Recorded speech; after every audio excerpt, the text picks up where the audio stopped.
আরে বাবা, তামাম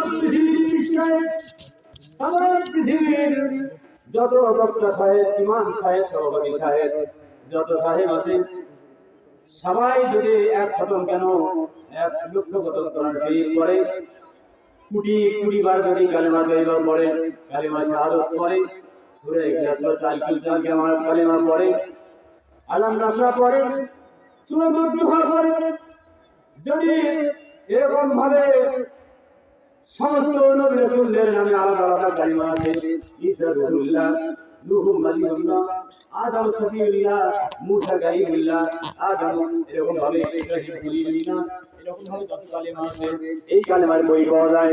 সব কালিমা যদি পড়ে, যদি কাটতে কাটতে তোমার পরে শেষ করে ফেলে, আর কিয়ামত পর্যন্ত যদি কাটে, আল্লাহর নাফরমানের গুনাহ আল্লাহ রাব্বুল আলামিন কোনদিন গেলে ক্ষমা করবেন না। এই জন্য দুনিয়াতে নাফরমান হওয়া যাবে না। আল্লাহর গোলামি করে আল্লাহর কাছে নিকৃষ্ট মানের গোলাম হয়েও যদি বলতে পারি, আল্লাহ পাক বলেন ফাদখুলি ফি ইবাদি ওয়াদখুলি জান্নাতি। আমার বান্দারা আমাকে ভালোবেসে আমার গোলামি করে মুসলমান হয়ে যেমন ঈমান নিয়ে কবরে আসে, তোমরা আমার উপর গোলামি করো, আমার হুকুম মানো, খাঁটি মুসলমান হও, ঈমান নিয়ে কবরে আসো, আমি আল্লাহ তোমাদেরকে জান্নাত দিয়ে দেব। বলে বলেন সুবহানাল্লাহ। মায়া আমার পর্দা করবেন, বেপর্দা করে করবেন না, পাগলের কাপড় খুলবেন না, মানুষের দেখে করবেন না, পুকুরে গোসল দেবেন না, কারণ পুকুরে গোসল দিলে কোন যাত্রী কখন সাইকেল নিয়ে যায়, তখন কোন পুরুষ হাঁটে, আপনার দিকে ঘুরে ঘুরে দেখবে, আপনার মাথা চুল দেখবে, যতটা চুল মানুষ দেখবে, কবরে গেলে ততটা চুল আপনার জন্য ফাঁস হয়ে দংশন করতে থাকবে। আর ভাই খলিফা মারে একটা চুল হয়ে যাচ্ছে সাপ হয়ে কামড়ায়, তাহলে একটা কামড়ে 40 বছর পর্যন্ত ব্যথা করতে থাকবে। এক একটা সাপের ব্যথা এত হবে যে যদি দুনিয়ার ওই সাপের একটা ফোঁটা বিষ যদি দুনিয়া ছড়িয়ে পড়ে, এই দুনিয়ার আকাশ বাতাস বিষাক্ত হয়ে যাবে, কিয়ামত পর্যন্ত কোনো দুর্লতা জন্মগ্রহণ করবে না। বলবেন না আমার আপনার মেয়েকে কি করে মাথা বলে স্কুলে কলেজে পড়ান, কি করে আপনি আর পীর বাড়িতে পড়ান, কি করে দুলা ভাইয়ের সাথে করে যান, কি করে পার্কে ঘুরে আসে, এইটা বিয়ে করবেন না। মানে 5 ওয়াক্ত নামাজ পড়বেন, আমি খেদমত করবেন, শুকরি বছরের সাথে ঝগড়া বিবাদ করবেন না, কারণ এই দুনিয়া যদি ঝগড়া বিবাদ করো, কিয়ামতের দিন আল্লাহ তোমার হাত পা বিহীন উঠাবে। ধরে বলেন নাউজুবিল্লাহ। প্রতিবেশীকে আপন বানাওনি, তোমার আপন জিনিস হাত পা থাকবে না। কিয়ামতের ময়দানে আমাদেরকে নরকের দিকে ধাবিত হতে হবে, জাহান্নামের দিকে ধাবিত হতে হবে। ধরে বলেন নাউজুবিল্লাহ। মানে পর্দা করবেন, বিশৃঙ্খল জীবনযাপন করবেন না, স্বামীর বলে গল্প দিবেন না, 5 ওয়াক্ত নামাজ পড়বেন, নিজের ইজ্জতকে হেফাজত করবেন, সবসময় ছোট করে কথা বলবেন, ভদ্রতা বজায় রেখে চলবেন। জ্ঞানের মানুষেরা আপনাকে ভালো বলে, এই পুরুষ ভাইরা আপনাদের কাছে অনুরোধ করছি, আপনি এই গ্রামবাসীকে ভয় করুন, কারণ আপনি মৃত্যুর পর এই গ্রামবাসী যদি বলে বরটা মারা গেল জাহান্নামী হবে, যদি বলবেন না নাউজুবিল্লাহ। আর যদি বেরো বলে মুখ যদি বলে হারে একটা মানুষের মতো মানুষ ছিল, একটা ভালো একজন বন্ধু ছিল, ভালো একজন মানুষ ছিল, তাহলে নিশ্চিত জান্নাতে চলে যাবেন। সুতরাং এই মানুষগুলোকে ভয় করুন, এদের সাথে সম্পর্ক করা। আপনার আমার মৃত্যুর পর এরাই কিন্তু আল্লাহর কাছে সাক্ষী দিবে আপনি আমি ভালো ছিলাম কি খারাপ ছিলাম। আপনার মনের দেওয়া যে লোকটা ভালো ছিল, অথবা আপনার মনের বলা লোকটা খারাপ ছিল, এই কথা শুনে ফেরেশতারা তাকে দেখাবে, ভিডিও করে দেখো তোমার এলাকাবাসী তোমার খারাপ বলছে তুমি জাহান্নামে যাও, তোমার এলাকাবাসী তোমাকে ভালো বলছে তুমি জান্নাতে যাও। বিচার করবেন আল্লাহ। এ বাবা আমার ভাইরা চাচারা, নিজের মাটিকে ভয় করুন।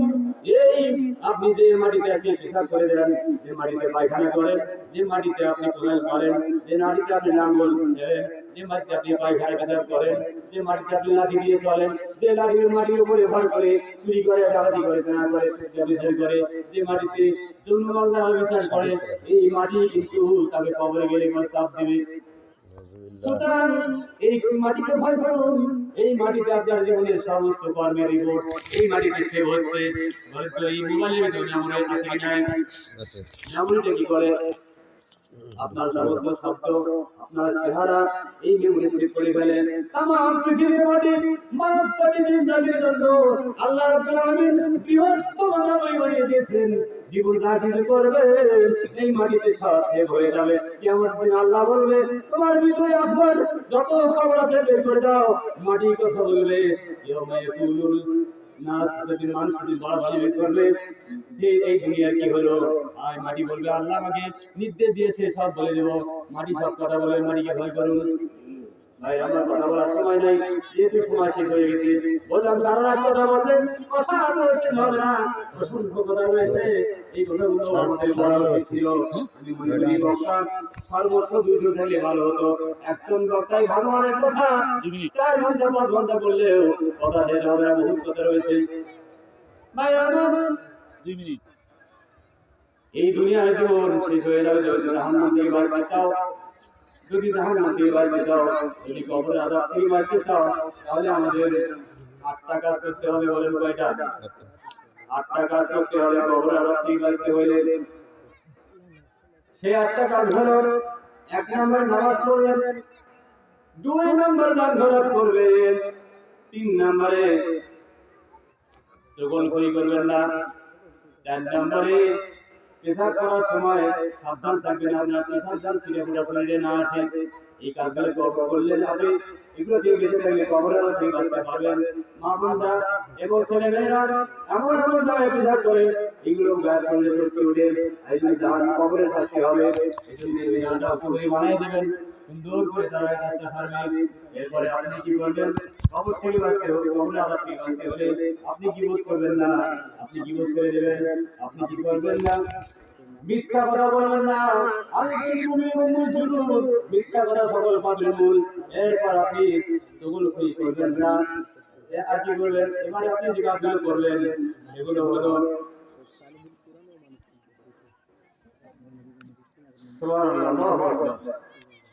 কোরআন তেলাওয়াত বেশি বেশি করবেন। তারপরে কি করবেন? এই কাজগুলো যদি আপনি যেগুলো করার কথা বলা হলো করবেন, যেগুলো নিষেধ করা হলো সেগুলো করবেন না। মা তাকুনা রাসূল ফাকুহু ওয়া নাহাকুম আনহু ফান্তাহু। রাসূল যা নির্দেশ নিয়ে এসেছে গ্রহণ করবেন, রাসূল যা নিষেধ করে সেগুলো বাদ দেবেন। তাহলে এই কাজগুলো যদি করেন তাহলে তোমরা আল্লাহ পাকের প্রিয় বান্দা হতে পারবে। আল্লাহ পাক আমাদেরকে সকলকে আল্লাহর হুকুম মেনে, রাসূলের আদর্শ মেনে এই জগৎ থেকে মুসলমান হয়ে ঈমানের অবস্থায় কবরে যাওয়ার তৌফিক দান করুন। সবাই বলে আমিন।